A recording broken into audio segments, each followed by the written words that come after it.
নদীর কাছে যেতেই সেখান থেকে লাফ দিয়ে ওঠে কুমির।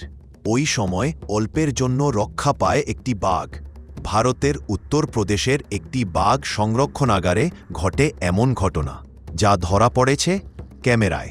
সংবাদ মাধ্যম এনডিটিভি বুধবার ডিসেম্বর জানিয়েছে, বাঘটি পানি খেতে নদীর কাছে যায়।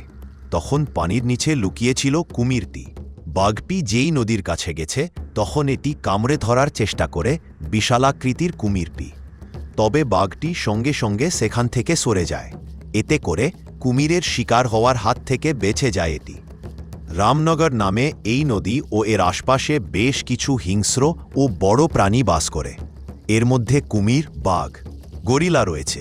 যদিও বন্য পরিবেশে এ ঘটনা সাধারণ, তবে ক্যামেরায় এমন মুহূর্ত ধরা পড়া বেশ বিরল। ওই বাঘ সংরক্ষণাগারের পরিচালক সাকেত বাদোলা জানিয়েছেন, ভিডিওটি ধারণ করা হয়েছে সংরক্ষণাগারের দিকালা জোনে। এই সংরক্ষণাগারে সাধারণ মানুষও ঘুরতে যান। সেখানকার কর্তৃপক্ষ সতর্কতা দিয়ে বলেছে, নিজেদের নিরাপত্তার জন্য সবার নিয়মনীতি মেনে চলা আবশ্যক। Desk report, recap news.